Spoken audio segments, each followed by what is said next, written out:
have questions, please don't forget to submit them. We'll allocate some time on the tail end for the Q&A.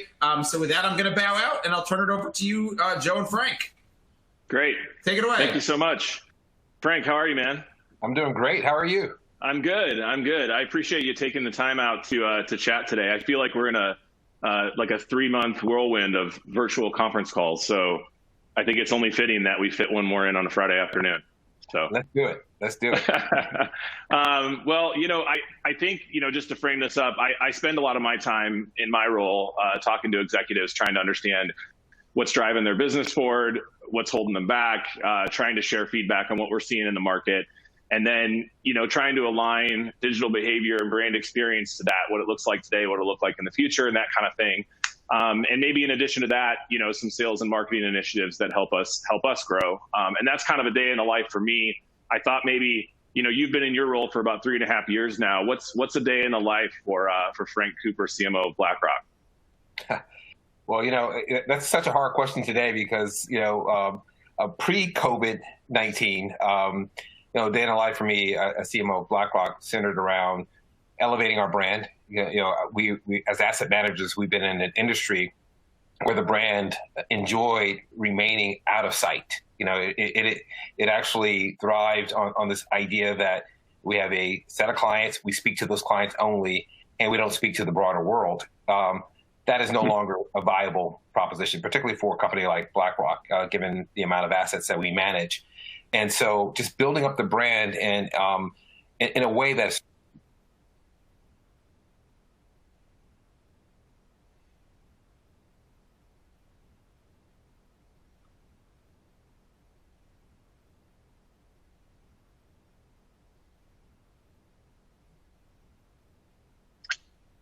Maybe we lost Frank there.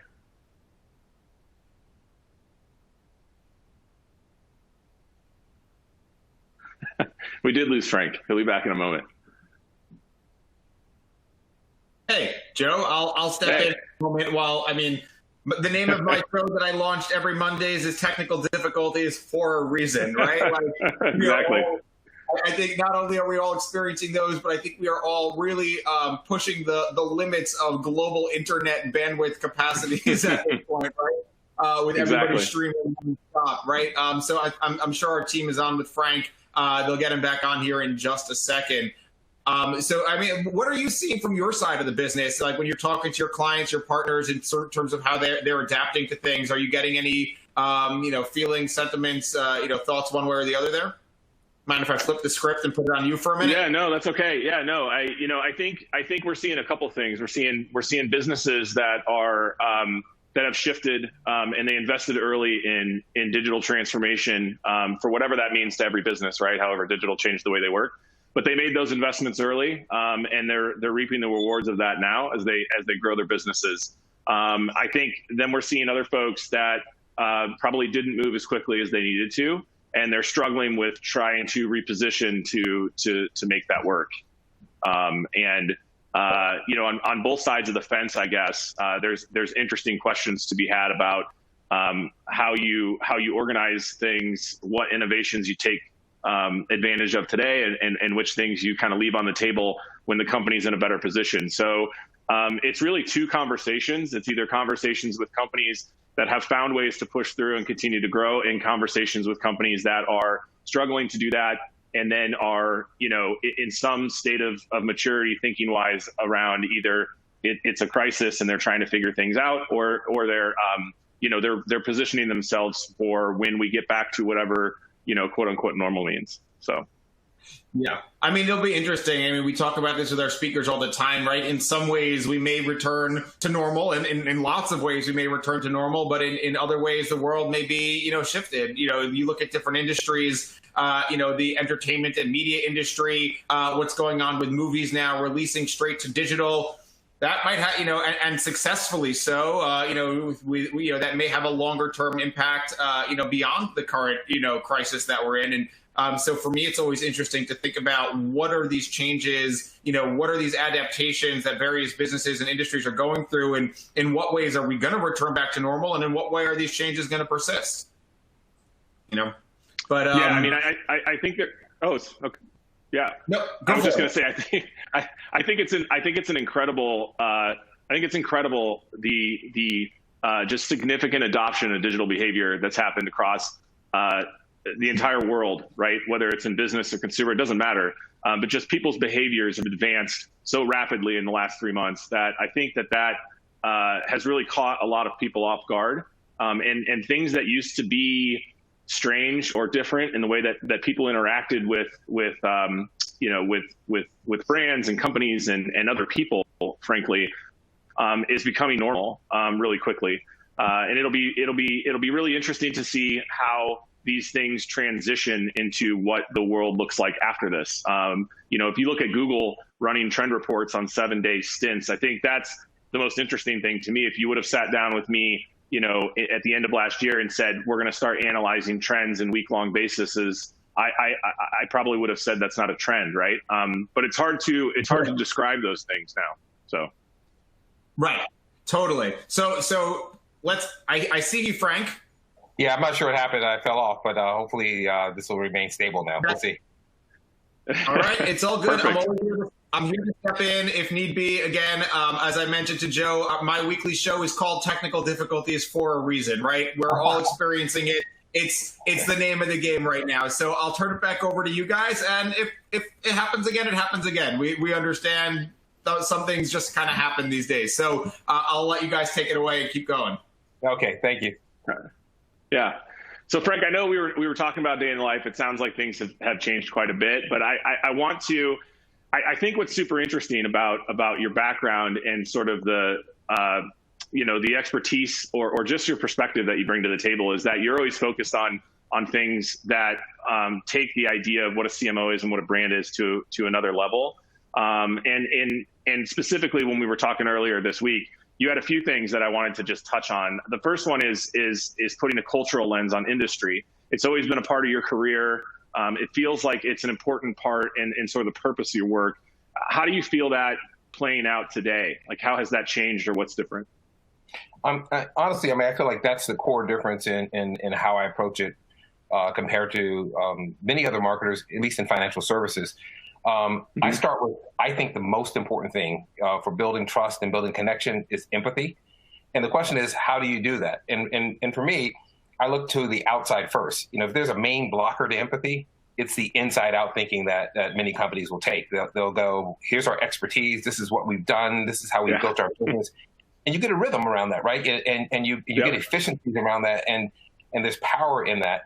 But if the world is changing outside at a rate that's faster than what you're changing inside the company, the end is near. That gap will become untenable at some point in time. And so for me, the question was, if it's empathy, putting yourself in the shoes of others, showing them that you understand them and that you care for them, you can do that on an individual level, but you can also do it on a group level. And the group level is culture. And what I found is that over the past 20 some odd years, there are major shifts that have happened in how people are grouping together, major shifts in sentiment, major shifts in people's hopes and dreams, and understanding that and then applying that to the industry, it gives you a completely new insight about what might affect the industry. And so I take those two elements and then I superimpose what the company can do, or what the brand can do, what's an authentic brand action. And if you imagine a triangle, what I love about this, it's really kind of the triangle of trust in a way. It's one, do you care about me? Is the first thing people want to know. Secondly, are you capable? So that's the industry piece. And the third, are you authentic? Is it true to who you are? And that applies to companies and it applies to brands. But that first piece, empathy first, empathy before expertise, empathy before the formulaic approaches of your company, I think that's the key unlock. And that cultural lens, I think, exposes that. There's a second piece to it, too. The question is, what role does a brand play within culture? And, I talked about this several years ago, but I think it still applies. And that is that you can play a role in culture as a brand, as an observer and a sponsor, and you get something out of that. It's all positive. But the real value comes if you become a creator within culture. You're one of the citizens within a cultural segment, and you're adding value to that community, or you're adding value to their experience. And I think this notion of a creator brand within culture is one of the big unlocks that a brand can take. It's a new muscle for many people. You see it more from the traditional cultural industries, but now I see it bleeding in to virtually every industry, because at the end of the day, people are asking the question, are you serving me in a way that's meaningful to my life? If not, I think they don't care about your brand that much, and that's why many brands are really product names masquerading as brands. And if you want to really rise up to a brand status where people find some affinity toward the brand, where their identity is tied to it, where they can find their identity on an individual level and a group level is tied to that, you have to play in that cultural space, or at least understand how that's impacting your industry and the role that the brand can play within it. Yeah, no, that's super true. I really like that you highlighted on the empathy side of things, and I think it's also an interesting subject when you segue into using data. I know that's another sort of tenet that you have pretty strong feelings about. Is that how, when, and why, and really where do we decide to use data? And how do we apply marketing innovation to that, whether it's AI or machine learning or whatever, to turn that into a valuable asset and really sort of actionable wisdom, right, for the company? Yeah. I'm curious, what's your thoughts on how you're doing that, or how do you approach that? Yeah, so I'm a big believer in data-driven marketing, using digital networks and AI, particularly machine learning and reinforcement learning, to uncover new insights, to drive automation, to offer new products and content to people. Big believer in that, and you can see this across virtually every industry. There's a interesting story. There's a guy who grew up in China, poor communist China, and he failed his entrance exams 2 times. He got denied from dozens of jobs, including a job at Kentucky Fried Chicken, and he eventually became an English teacher, right, for $12 per month. And finally, he stumbled onto this idea of an e-commerce platform that he felt could serve people in new and interesting ways. And he founded Alibaba. That's Jack Ma. Yep. And he spun out of that. He said, but I can do more. I think I can change the financial services system. And he said, there are people who don't have access. I believe I can use digital networks and AI to give more people access to financial services. And he spun out Ant Financial. 2 years ago, Ant Financial became the most valuable fintech company in the world at $150 billion valuation, roughly. Twice as much as Goldman Sachs, more valuable than American Express. And why I love the purpose-driven aspect of that story, because I love purpose-driven companies, it's the operational lesson that I think is really interesting. The operational lesson that leveraging digital networks and AI will give you a competitive advantage, will uncover new opportunities, will allow you to change the way in which you engage your customers. And so I'm a big believer in that. I think every industry has to pursue it. I think every marketer has to pursue that. I believe the era of the low-tech CMO is over. And you don't have to be a techie in the classic sense. You don't have to know how to code Python or anything like that. But you have to embrace digital networks and embrace the technology and leverage it. The watch out, though, for me, Joe, is that you can't let the machines run the answer completely, because there's a human element to all of this. What world we want to see, the ethics behind it, what historical biases we want to overcome, that's the human element. And so my only caution to a digitally and data-driven world is that the humans have to play a role in shaping the world we want to see. It's more of human to the power of machines than it is kind of machines driving the humans. And so that balance, I think, is needed. And if you put it all together, the reason I'm actually really excited about where we are today, more excited than I've ever been, is I feel like we're finally at that moment where the art and the science can come together. The science of understanding how people are grouping together and using data in new and interesting ways, but also telling stories so there's meaning behind it. Also using it to advance.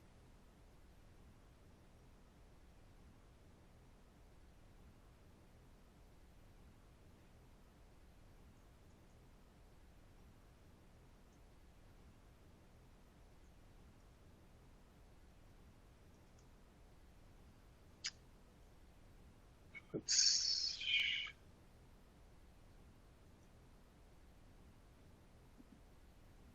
I think Frank may have froze again and dropped.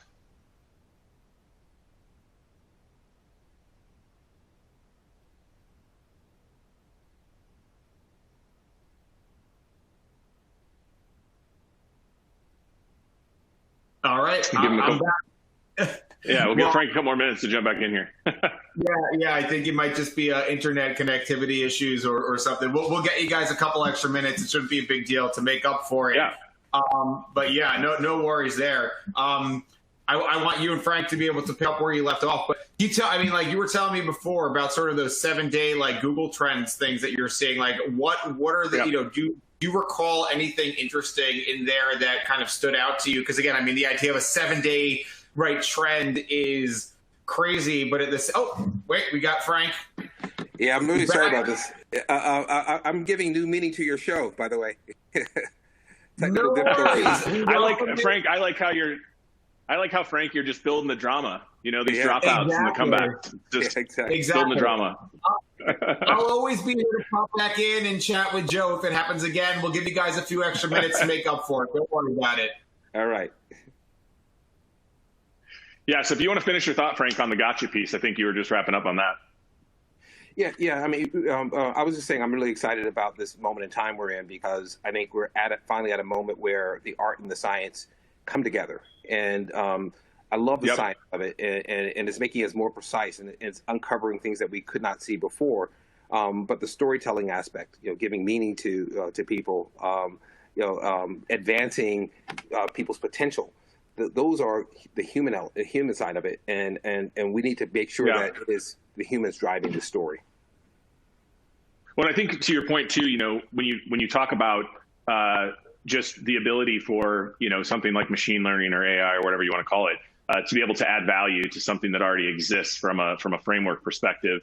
And you think about, something I know that's important to you is education, and really financial education, which I want to get in here in a second. But that's a scaffolding exercise, right? It's the process of sort of learning one thing to learn the next thing, and then the repetitiveness over and over of it, and seeing it in multiple places. So I know that you have a term, financial well-being, which I really think is really awesome. And you talk about the evolution of that. And I wondered if maybe you could just spend a couple minutes and tell us more about what the evolution of financial well-being really means, and sort of where you and BlackRock play a part in that. Yeah, so I've always been interested in the idea of people's overall sense of well-being. And when I was in the music industry, I felt like music played a role in enhancing that and enhancing people's potential. When I was at PepsiCo with Performance with Purpose, at BuzzFeed, one of the great things I think BuzzFeed did was take people who were historically on the margins and brought them onto the center stage. And what I found when I came to financial services was that we talked about well-being in every aspect except people's relationship with money. We talked about it in physical fitness. You can talk about it in nutrition. We're talking about it nowadays in mindfulness. We talk about it in relationships, and people understand that in a really intuitive way. But when it came to people's relationship with money, it set outside of that, which was odd to me because all the research shows that one of the primary sources of stress and anxiety is money. And people's relationship with money. And so I wanted to go deep into that. And what you find is that no matter where you stand on the economic ladder, there's a spectrum that people can go through and they can take a step forward, whether it's just finding stability, getting that first $400 of emergency savings, or having upward mobility, the hope of building up wealth, to financial security and ultimately financial freedom. Anyone can go along that spectrum and take a step forward. I think we can play a role in that. But it also happens on a community level and a group level. And what I'd like to see, and what we're striving to do, is can we leverage what we do at BlackRock in a way that actually creates greater access for people, more inclusion? Can we help more people prosper through what we do? And I believe it's possible because if you look at the vast majority of our assets, at least, they're based in retirement. And it's a retirement of teachers and police officers and firefighters. And so that's who we ultimately serve. And so helping people understand that their overall well-being is tied in some ways to their relationship with money, for me, is one of the most exciting areas to pursue. Yeah, I mean, I think that it's severely underserved too, right? It's just something, to your point, you hear about it in so many other areas and you don't hear about it there. I think one of the other things that I pull out of a lot of the things that you're following is that, one, it's really focused, and there's a lot of processes built around taking everything sort of back to that vantage point or back to that perspective. And I think, we're in this sort of point in time, to kind of shift into some of the things that are going on right now too. We're in this point in time where it's shifting everybody's perspective. It's almost a compression point for a lot of different things that have been happening in our world. And I'm curious, most of the organizations I'm talking to are talking about, this need to sort of rapidly change the way that they do business. Have the events over the last few months changed your perspective on your role and how you're approaching that from that perspective? Yeah, I mean, there's some really obvious things. We're now working in a virtual environment almost all the time, and there's some fatigue around that.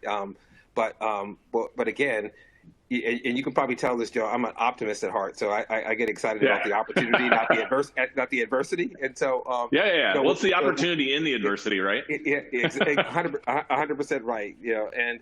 And so what I see is this: is that there's now so much focus on virtual events and virtual meetings. How can we actually make those more engaging? How can we make them more exciting? And the lesson I learned, I watched, this is going to be kind of odd, but I watched SNL, right? And the first week SNL did SNL from Saturday Night Live. They did it from home. It was awful. It was like horrible. Not only the graphics, the interaction.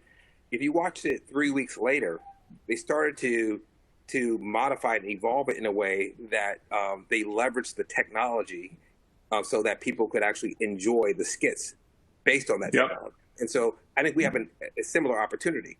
How can we make these meetings more engaging? How can we increase interactivity? How can we split out into breakout rooms so that people can have side conversations? How do you create the water cooler effect, right? So that after the meeting, there's a little bit of kind of milling around and free conversation. I think we're at the beginning of starting to understand how to recreate virtual events. And we've canceled every in-person event for the entire year, right? And so it's just off the books. And we could come back in from the lockdown earlier than that, but we plan to keep everything in the virtual environment at this point. And what we're finding is that if you do it right, no long speeches, if you do it right, no death by PowerPoint, people actually can find it very engaging. We just have to rethink the environment and how we deliver within it. So that for me is a big piece of it. And one of the things that we're changing. The second thing is, obviously, people are spending a lot more time in social media. And I'm not saying we're going on TikTok and doing the TikTok dance. That won't happen. That's not going to happen. But there are certain environments and certain needs that people have within those environments, where we can communicate thought leadership. But most important, what we can do is, as you go through the arc of this crisis, as it moves from the humanitarian crisis at the very beginning where there's chaos, and you move to this equilibrium where people are trying to sort out what's the way forward to emerge from the crisis, there's a role we can play. And we can communicate that, I think, really effectively through social media. Short, visual, bite-sized forms of information that just help people navigate through this crisis. And so, I actually find that exciting, and it's one of those creative exercises that require a little bit of experimentation. But as you test and learn and pick up the things that are working, and start to implement that and iterate through that, I think we can get to a place where these virtual events and virtual meetings get better and better and more meaningful for people. Yeah, no, that's a great point. And I think, the other thing I think about when I think about, just how we're using things differently and channels differently is how we're using our teams differently and how we're building different types of operations, which is a lot of the conversations that I have as well, right? It's like you can be innovative in marketing if you have the people and the process and the tools set up in the right way to do so. And I think even more so is like, how fast can you move on that? And, you know, one of the things I think about a lot is just how at the end of, well, you know, the time period we're in right now, when we come out of this, there's been either a deep sense, and I was talking about this when you were off the phone, but there's been a deep sense, I feel like, with customers that they either sit on the side of, they're struggling with growth for a lot of different reasons, and that can mean a lot of different things. And they've sort of hit the pause button. They're trying to figure things out. And then other folks that, you know, were prepared for some of this in the way that they structured their organizations, whether it was the right digital transformation, the right teams and processes set around the ability to take advantage of tools like you're talking about. And they're thinking about what this looks like when we start to, you know, the emerge process you talked about. And I think what's interesting in either of those conversations is that environment that exists on the emerge side is probably going to be one of the most hyper competitive landscapes we've ever seen. Essentially, everybody kind of starting from the same spot, right? I mean, you think about, you know, a Google keyword that used to cost 30 cents is now going to cost a lot more than that on a very micro scale of what we do in the marketing world, right? But I'm curious on your perspective, you know, how, as a lot of organizations aren't sort of built to scale like that, you know, build sort of hyper growth capabilities internally. How have you thought about, you know, the marketplace, I guess, and has that changed your thinking at all in the way that you're looking at the emerge timeframe, right? So not right now, but, you know, taking advantage of the emerge timeframe to do things differently. Yeah. So look, I mean, the way I see it is that the companies, and it tends to be a relatively small percentage of companies that emerge from a social crisis stronger than when they came into it. So it's not like a recession; it's a social crisis, which is much more has much more depth. They play both defense and offense, and so the defense piece. Yeah, that's a great way to say it. Yeah. I get it. You got to do it. You have to survive. You have to cut variable cost as much as possible, and you have to do that piece of it. But the offense side is, can you innovate in the crisis to help people through it? And that's where we're trying to focus. But we're starting with, again, the employees, because you know, the employees have to feel like they have a place within the company through the crisis and coming out of it. And so we made a conscious decision as a company that we're going to protect our employees. You know, we're not laying off employees because of COVID-19, and we'll cut other things before we cut employees.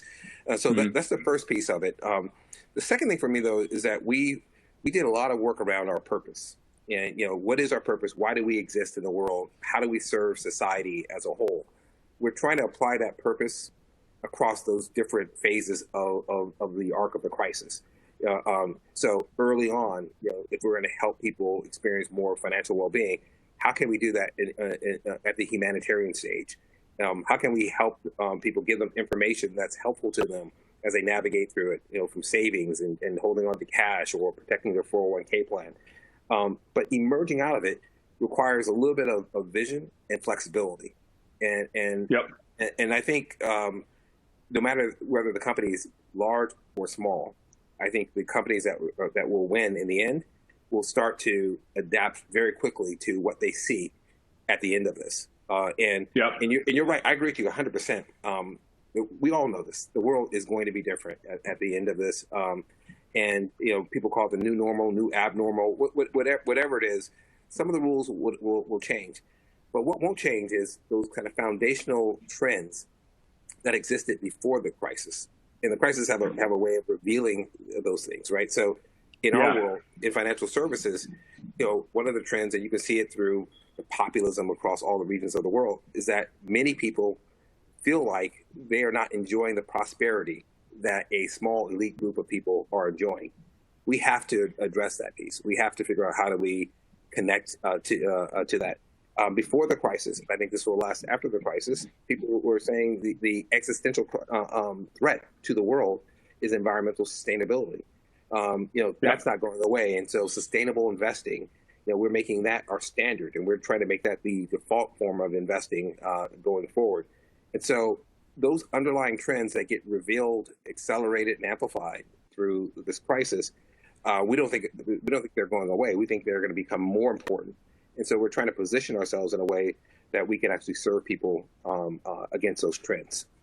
Yeah. So on that point, Frank, how do you, I'd like to, I think one of the things right now that, comes up a lot in conversations like this is, trying to sort out how other colleagues are thinking about things, what their decision-making process is and what they're weighing and things like that.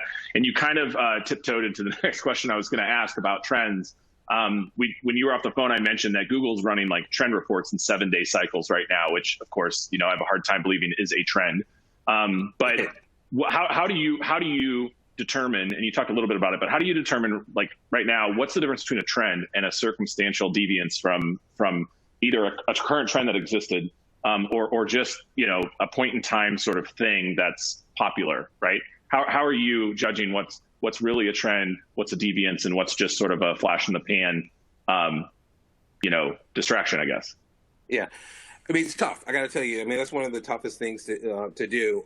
But what I try to, and honestly, this is a lesson I learned from the entertainment industry. Okay. If you look at all the stories that are told in the entertainment industry, they come down to a few basic human needs, all of them, and connection to other people, unfulfilled dreams. It's all kind of basic things like that.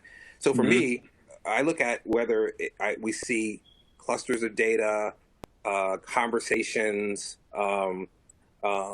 expressions by people, if they speak to some foundational human need. And if it speaks to that, I see that as a trend coming from culture.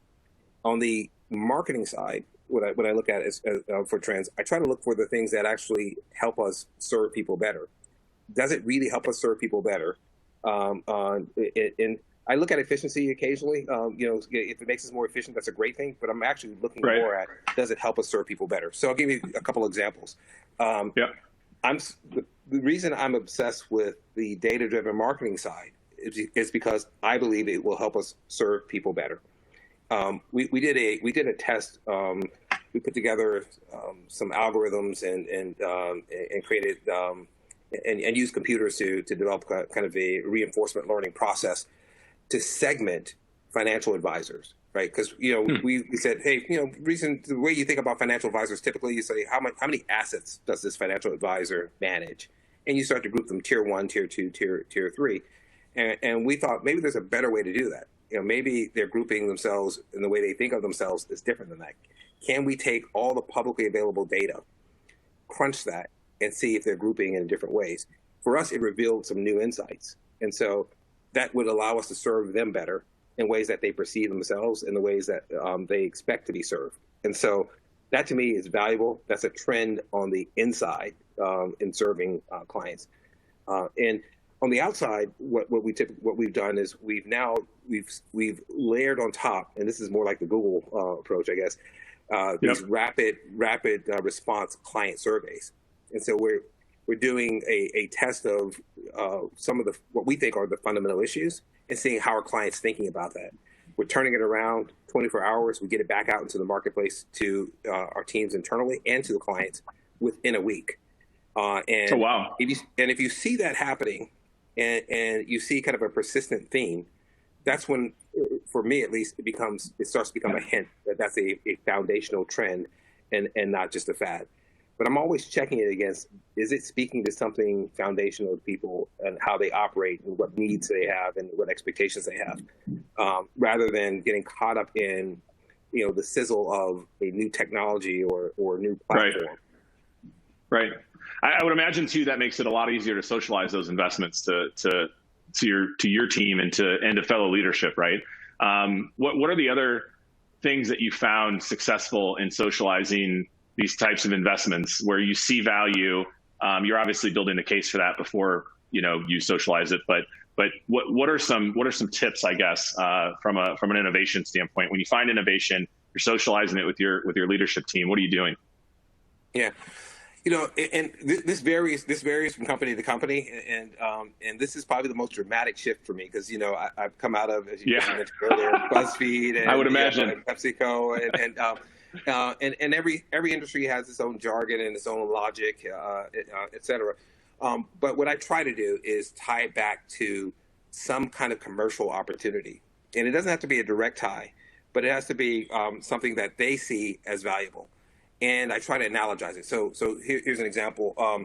The sales teams would often say to us, how do we know this marketing thing works? Yep. I can't draw a line from the marketing action to the actual sale unless you're going to just do straight performance marketing, and do kind of lead generation and client acquisition through that. I can't really see it. My response to that is that it's a process similar to sales. They have a process where, they come up with a list of people.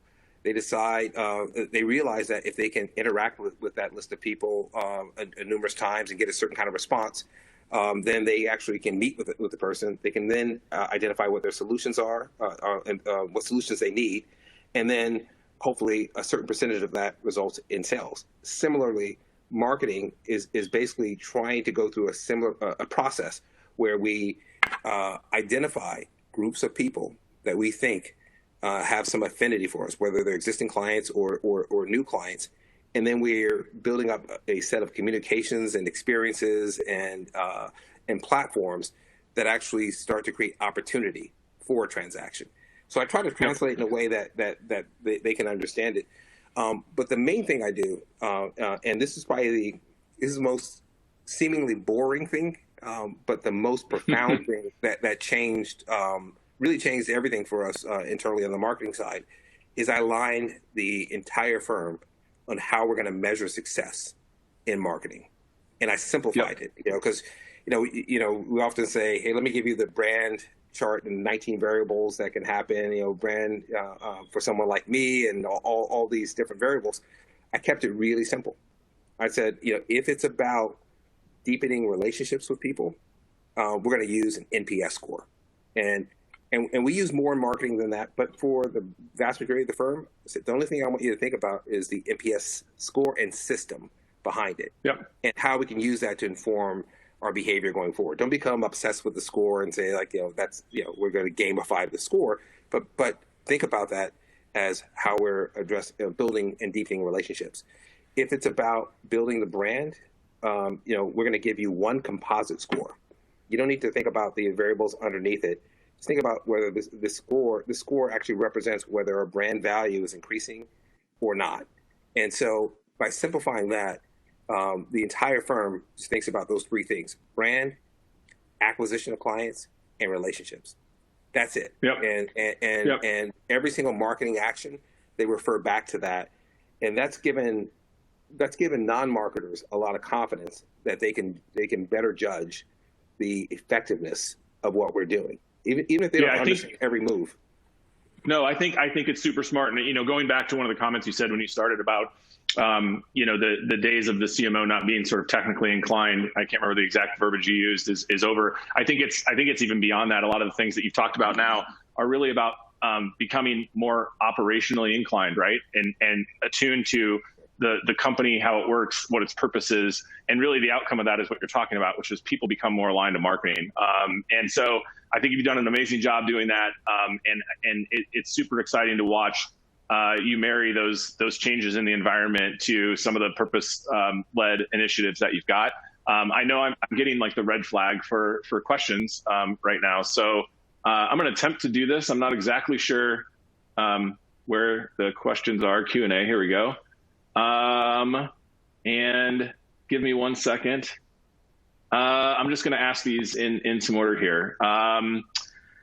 This is from David. I don't know if I'm supposed to read names.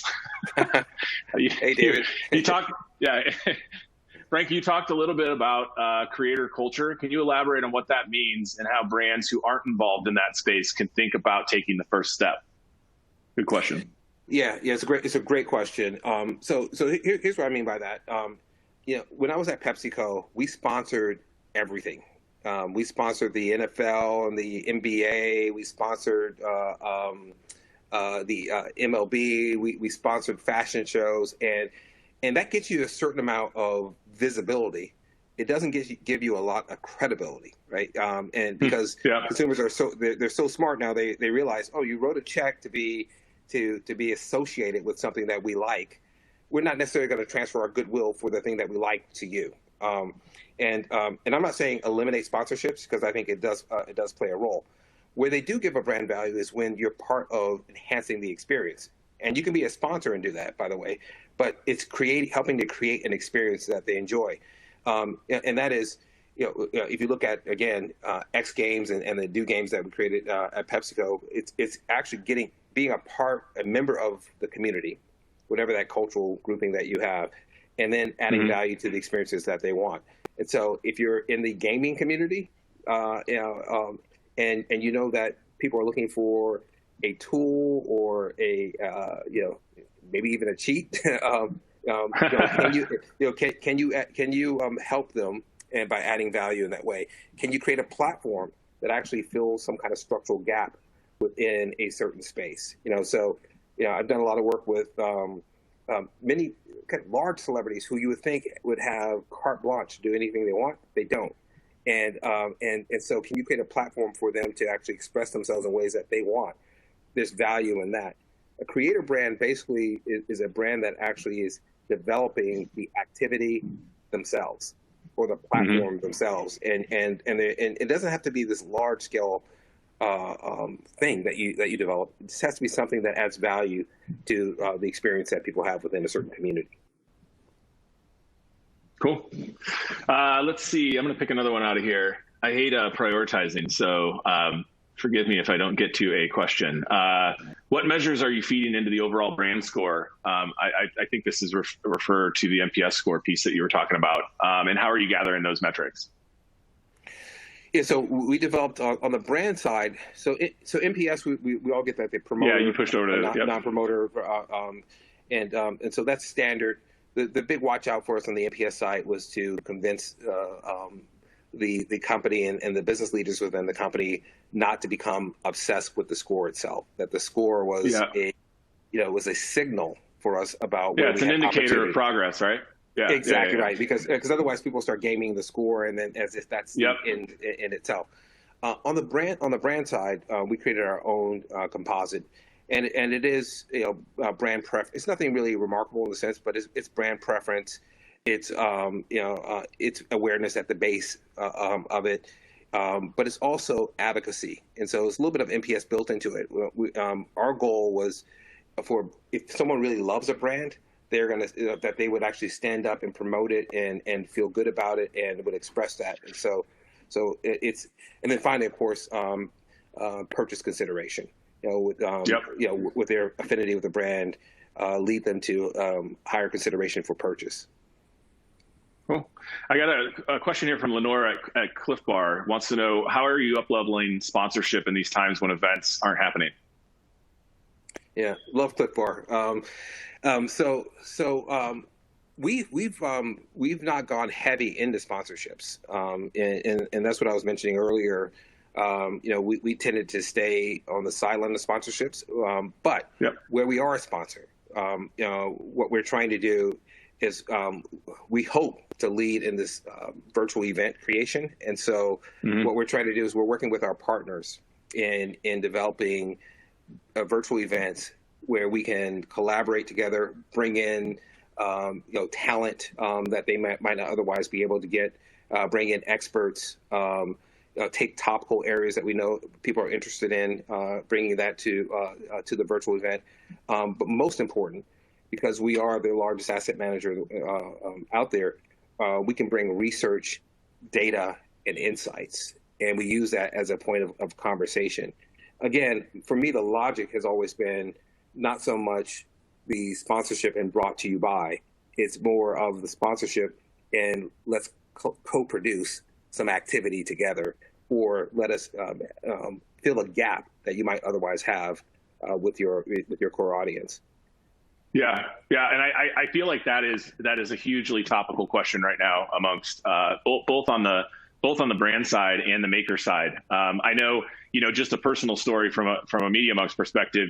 We watched an industry of sort of the I guess what I would call the experiential industry sort of evaporate really quickly when this started. And the last month or so, it's come back really super strong, but mostly around the virtualization of things. And so we found ourselves, with and right now, we're probably involved in 10 major sort of, big jobs around how do we rethink what virtualization design means for events. and how do we make that relevant to people that are attending the events? How do we build in all the different touch points that we have across, a normal sort of physical event where you get the time to watch things, to interact one-to-one, to have brand experiences, right, that actually are meaningful to you. To your point, it's not just about sort of moving cash from one thing to another. It's actually about jumping in and starting to become partners and thinking about how are we going to do this together, because it doesn't exist, right? 100%. But it's also a creative challenge, right? And what's cool about it, if you're Patagonia and you're celebrating climbing gear and outdoor experiences, none of that's happening right now. But can you help people recreate that within their homes? Can you help them design within the confines of their home and their backyard elements of that experience where they can actually train? Can you give them exercises that they may not otherwise have access to, so that when the world opens up again, they're not completely out of form? And so I think it's that kind of creative activity that is required. Some of these things are hard, though. If you don't have a sporting event, for example, if you're sponsoring the NFL, it's tough if there's no game. But there's still opportunities there, right? Because people are looking for a fresh perspective on athletes, on games, on activities, et cetera. One great example, and I think they just got lucky in this, but for those who haven't seen it, the ESPN documentary, The Last Dance, with which is basically about Michael Jordan. People are hungry for that because that's new content and new perspective they had not seen on Michael Jordan. You can imagine someone taking a mini documentary approach to something very similar. People want to know something they don't know about athletes or about celebrities or about some other aspect of the events that you're sponsoring. Yeah, and even just hungry for basketball content, right? I mean, it's a complete interest genre problem when that goes away. I thought one of the most fascinating things I saw about that, there was a video posted online of live reactions watching it, and there were people celebrating some of the parts of those games. They weren't massive Bulls fans, they were basketball fans, but they were celebrating parts of that documentary as if that game was actually happening, and they were relating it back to just people missing the feeling of feeling the tenseness and getting excited at those things. So it's a massive creative challenge, but also I agree with you, a massive opportunity as well. So I think we're about at time. I did want to ask you one last question, and I thought it might be fun if you could go back in time, say to the summer last year, and talk to Frank of 2019 and say, this is what's going to happen, next year, and you need to know about this, or what piece of advice would you offer Frank of the future? Besides stock up on toilet paper, which I didn't know was a thing until this all happened. I was kind of late to that party. I didn't understand it. Besides that, what I would say is help the organization. Be ready to help the organization to go into adaptation mode. To get into the mindset of embracing change and rapid change. And someone may say, like, well, is that a marketer's job? And Joe, you touched on it earlier. I think the marketer's job is now so firmly integrated into the operations of the company. I do believe that is a core competency that we should have.